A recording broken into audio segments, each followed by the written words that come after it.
La Primera Guerra Mundial, antes conocida como la Gran Guerra, fue una confrontación bélica ocurrida principalmente en Europa entre los años 1914 y 1918. La guerra más sangrienta que había conocido el mundo hasta entonces.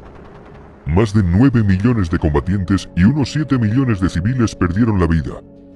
Una cifra extraordinariamente elevada comparado con guerras anteriores. Estas cifras son tan elevadas, entre otras cosas, por los avances tecnológicos e industriales de los beligerantes. En la Gran Guerra se vieron involucradas todas las grandes potencias industriales y militares de la época. Antecedentes. De la noche a la mañana, Alemania, que había llegado tarde al reparto colonial, se incorpora al club de las grandes naciones. Su gran ejército había infligido una humillante derrota a la Francia de Napoleón III y el rey de Prusia, Guillermo I, se había proclamado emperador, Kaiser de todos los alemanes. Tras esa guerra franco-prusiana, Francia perdió las regiones de Alsacia y Lorena. Por eso, Francia y el Imperio Británico aparcaron sus diferencias en cuanto el gigante alemán empezó a hacerle sombra formando la Entente Cordial, Entendimiento Cordial en 1904, que tras la anexión del Imperio Ruso pasó a llamarse la Triple Entente. ¿Qué bandos se enfrentaron? Se enfrentaron dos bandos. Por un lado, la Triple Entente que acabamos de mencionar. En el otro bando tenemos a las potencias centrales que surgen de la Triple Alianza formada por el Imperio Alemán, el Imperio Austrohúngaro e Italia. La alianza era una coalición inicialmente integrada por el Imperio Alemán y el Imperio Austrohúngaro por iniciativa del canciller Otto von Bismarck. Estos países acordaron apoyarse en el caso de ser atacados por Francia o por Rusia. Ambas alianzas sufrieron incorporaciones. El Imperio Otomano y el Reino de Bulgaria se unieron a las potencias centrales.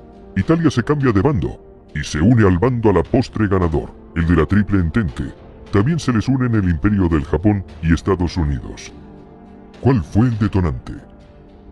El imperialismo y colonialismo que venían desarrollando desde hacía décadas las potencias involucradas fue la principal causa subyacente. Pero la chispa que desató el conflicto se encendió el 28 de junio de 1914 en Sarajevo, con el asesinato del archiduque Francisco Fernando de Austria y su esposa. El asesino era un ultranacionalista de origen bosnio. Bosnia había sido anexionada al Imperio Austrohúngaro. Con el asesinato buscaba la unificación de todos los eslavos del sur de Europa bajo otra forma de gobierno, integrándose con el vecino reino de Serbia y librándose de los odiados austríacos. El asesinato desató una crisis diplomática. Austria, Hungría y Alemania exigieron a Serbia la apertura de una investigación y la actuación en territorio serbio. Serbia se negó en rotundo, con el respaldo de la Rusia del zar Nicolás II. Austria-Hungría finalmente declara la guerra a Serbia. Rusia entonces sale en ayuda de Serbia. Más tarde Alemania mueve ficha, invade Luxemburgo y declara la guerra a Rusia y a Francia, e invade Bélgica. Los británicos salen en auxilio de Bélgica y Francia y se movilizan contra Alemania, y así sucesivamente. De pronto, media Europa estaba en guerra contra la otra media.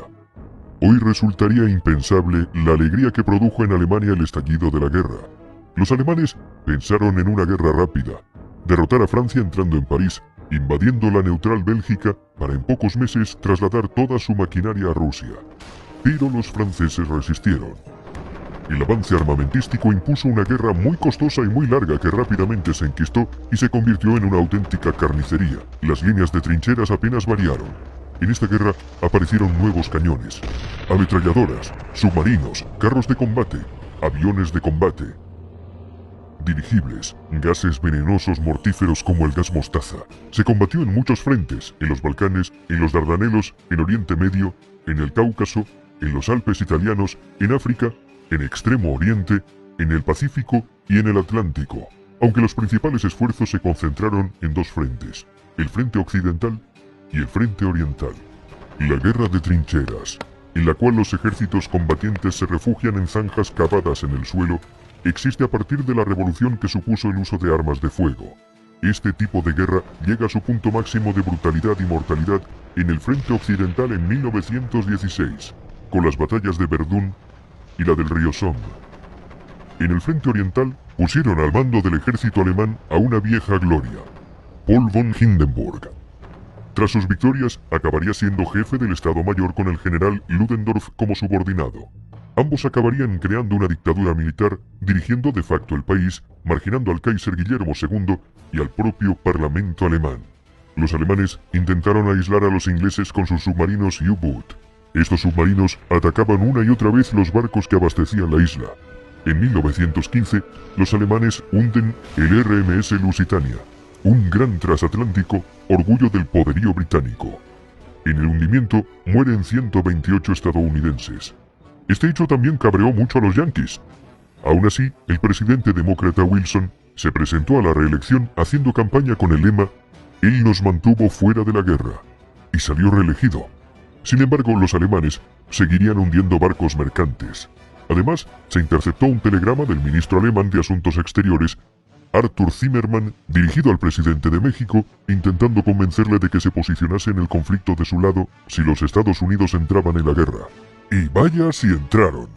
Este fue el casus belli que provocó que en 1917 los Estados Unidos le declararan la guerra a los alemanes. Y esto, claro, terminó de desestabilizar la balanza. También ese mismo año en Rusia, las hambrunas, las bajas de la guerra y otros factores desencadenaron el estallido de lo que sería la Revolución Rusa. El zar Nicolás II tuvo que abdicar y los bolcheviques liderados por Lenin tomarían el control.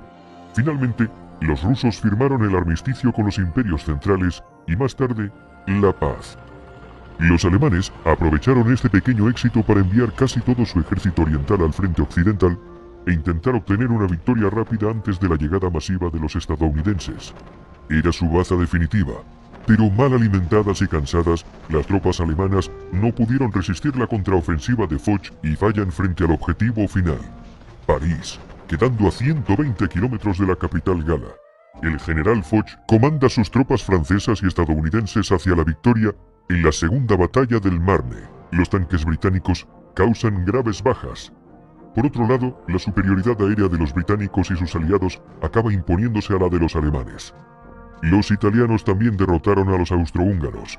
Ludendorff y Hindenburg son partidarios de la capitulación inmediata, pues creen que el frente se derrumbará en cualquier momento. Tropas estadounidenses de repuesto no paran de desembarcar e incluso Italia se prepara para enviar más refuerzos a Francia. Alemania y las potencias centrales sobre el papel habían perdido la guerra. El presidente norteamericano Wilson proclama que Estados Unidos solo negociará con un gobierno alemán democrático. Después de una revolución obrera en Berlín, el Kaiser abdica y huye a Holanda. Es el fin de los Kaiseres alemanes. Tras el Tratado de Paz de Versalles, Alemania sufrirá humillantes sanciones que avivaron el odio alemán hacia los vencedores. El primer ministro francés había sido el más vehemente, defendiendo con ardor las represalias contra los alemanes. El orden mundial se alteró tras la guerra. 4 imperios se deshicieron: el alemán, el austrohúngaro, el otomano y el imperio ruso de los zares. El deshonroso Tratado de Versalles acabaría propiciando gran resentimiento en Alemania y el ascenso de un joven cabo llamado Adolf que desencadenaría una Segunda Guerra Mundial.